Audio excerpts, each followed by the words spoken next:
With the titans of Nintendo being Mario, Pokemon, and Legend of Zelda, it is a wonder how Splatoon actually broke onto the scene to create so many waves as it did. Splatoon 3 sold 3.43 million units in Japan alone in the first 3 days, shattering previous records like how I want a thick goth girl to shatter my pelvis. Unlike my fantasies, this is real, and it's actually crazy that Splatoon 3 became the fastest selling title in history in Japan.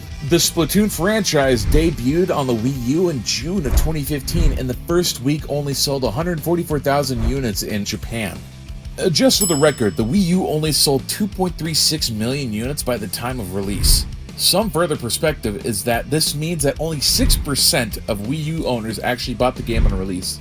The Wii U is only out for 3 years at this point, and only 2 other games on it sold over 1 million units. Mario Kart 8, which released the previous year in 2014, and Super Mario Bros. U, which is the Wii U launch title. By the end of 2015, Splatoon 1 nearly sold 1.2 million copies. Again, this has been out for 6 months at this point, and together with Super Mario Maker 1, increased Wii U sales domestically by 500,000. Although impressive, this did not save the Wii U, but in the end, it did extend its lifespan and added another console seller of a game to their lineup. Alright, I hear you in the back screaming, "Shut up, nerd!" Enough about numbers and statistics, let's talk about what the game actually is. Splatoon is a third-person arena shooter where you and 3 other fully grown adults who think the others are children play as a team in order to complete match objectives. This video is based on Splatoon 3, so let's focus on that. There are various other game modes such as Turf Wars, Ranked Play, Single Player, and Salmon Run, and finally Splatfests. Alright, let me give you a brief rundown. Turf Wars is 2 teams of glue eaters competing to see who can spread the most colored ink. Ranked, or what it's known as Anarchy Battles, what this game calls it, is the competitive game mode with 2 teams playing for objectives in order to win the match. Single player is self-explanatory, and Salmon Run is the PvE game mode, and Splatfest are major competitions between 3 teams fighting under a theme. This current Splatfest theme is on how you travel, land, sea, or air. Splatoon 3, while having online and offline play, really focuses on the online aspect, like how Call of Duty has a campaign that barely anyone plays. Alright, let's dive a little bit deeper into the game now. The game formula is the same through the franchise, where you have an idol group as the game's cover mascots. Splatoon 3, this time around, has 3, which is clear who the best one is, and that's right, it's Big Man, let's go! The newest features added in this latest title is table turf battles, weapon styles, locker customization, and lastly, a larger single-player experience. I should note that my recording was shot on my Switch 2, which is in fact my tax write-off, so FPS and performance is tied to that. The 3 game modes that most people end up playing is Turf War, Ranked, and Salmon Run. Salmon Run being the PvE game mode where you work together as a team to collect salmon eggs as part of a job called Grizzco. The more successful you are, the higher your job rank is. The rewards you unlock feeds directly into the regular PvP game modes.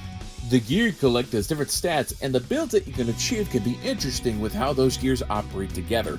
There's tons of combinations of items that you can just kind of end up looking like you fell into your closet and then walked out with whatever stuck first. There's no specific map selection like in Mario Kart, but rather the maps run a rotation schedule depending on the time of day. Splatfests also affect the map rotation, and just like for maps, the weapons that you have in Salmon Run also rotate around. The more you use your gear and do well, the more your weapon and gear rating goes up. Each weapon has a main ability, sub, and ultimate ability. The ultimate ability you gain by filling the ult gauge, kind of self-explanatory. The game uses motion controls for aiming, and don't you worry my broke Switch 1 users, you cannot use mouse controls to aim in Splatoon 3, and man do I wish I could because I am way better on mouse and keyboard, let me tell you. Splatoon added a feature to allow for artistic creativity from memes to artwork in the form of blank drawing templates you mail out to show the world like a postcard. Lastly, I touched briefly on Splatfest, but let's dive a little bit deeper.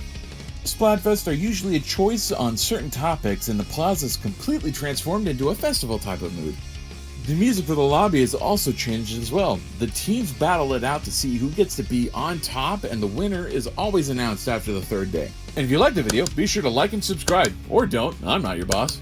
Alright, let's finally get into the review part of the game, and let's talk about the good parts of Splatoon, and let's start off with the amount of pure customization that you can have. The builds that you can come up with and play is actually insane, and almost every build is viable to play. The game has loads of content that will keep you playing for hours, and so many weapons to try that it could leave your head spinning. There's a total of 25 stages, which is more than previous in the series, not including Salmon Run stages as well. The single-player base game takes 8 hours to beat, but the level and enemy designs are super interesting in my opinion. It is obvious you play for the multiplayer aspects though. The queues are quick and the multiplayer lobbies allow you to see players in the match before you play, which is a new feature added in this entry. After a match, you can seamlessly change your gear and keep playing, like how you keep the party rocking. This entry added a locker customization feature that you can combine different items to create to your heart's desire. You can also see everyone else's locker creations, as well as what sort of biblically accurate abominations your friends and fellow players can get up to. The main hub for Splatoon 3 is also much larger than in previous entries, pushing the OG Switch hardware to its absolute limit. The ability to have the startup news segment be played in the background is an amazing quality of life feature that should have been natively added in the previous entry. The new minigame Table Turf is actually pretty fun and super interesting for strategy and being sort of a side piece of content. You are essentially playing Turf War, but with cards to try to ink as much as possible, like a bastardized version of chess. I know I said that you can only play this game for the multiplayer, but the single-player story mode is actually super interesting, and in my opinion, the DLC is actually better than the main game.